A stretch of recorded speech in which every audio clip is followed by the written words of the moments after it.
Hello, my friends. Thanks for coming to the second installment on the meditation that I did in 1987. And in my mind's eye, I believed I was with John the Baptist. So, John the Baptist is the one who gave me this information. The most important thing I found in the second part was that the movement today of our spiritual direct connection with God in the form that each of us as individuals can relate to or have a relationship with is the internal direct link to God.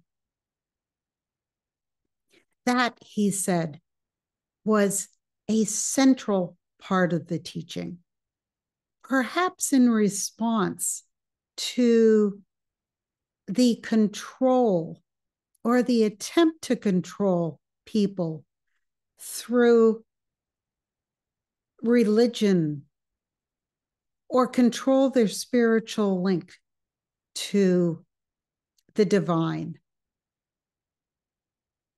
He said that the idea of Christianity was not the social construct that it is interpreted as in so many places, with, like, you're a member of my church, I'll help you. If you're not a member of my church, I won't help you, or I just don't care. And also, it wasn't meant to have someone controlling our access to the divine. The original Christianity was a direct link. That's what it was, much more Eastern in its interpretation than we could ever guess today. So the second thing he said that I thought was really interesting is that the story of Christ throughout his life could not have taken place in one man's life, especially at that time in history. People didn't live that long.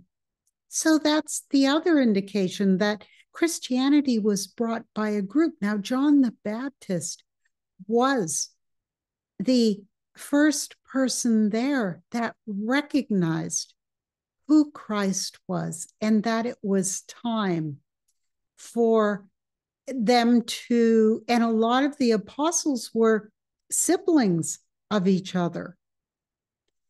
And they all carried out this movement to introduce this direct link to the divine, to the idea of unity, to the idea of loving the God within ourselves, having a personal relationship with the divine, which we pretty much take for granted in the spiritual movement,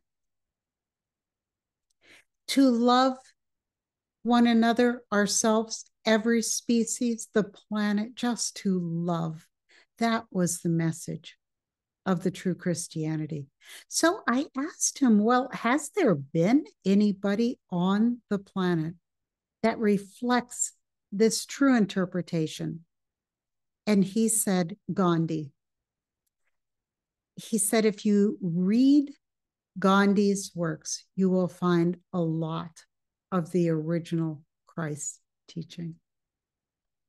He also said that St. Thomas Aquinas, in his writings, really captured the tone and the flavor of Christianity, which makes me want to read Thomas Aquinas. So he said that Christ left. Okay, the man that we think of as Jesus or Yeshua, he said left. Now, he didn't say where he went in this meditation. He said he left. I found that fascinating, but it just raises more questions. Where did Yeshua go? We don't really know that. Um,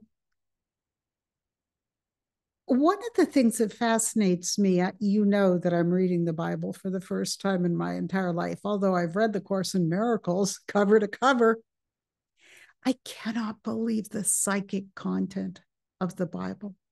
What we think of as hands-on healing, what we think of as Reiki healing or quantum healing, the miracles that were performed, so much of it is what we call our intuition, our psychic intuition now. But that's just a personal thing that didn't come through in the meditation. Basically, he said that Christ wasn't crucified on the cross. He said, there is no Christ, and we are all the Son of God.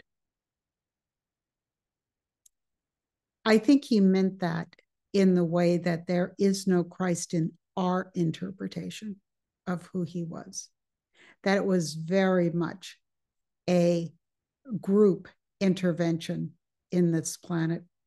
He also said that everywhere that there are humans, there has been an infusion of the teaching of love. All right. So until I see you again, please be well and please be blessed. Thanks for coming.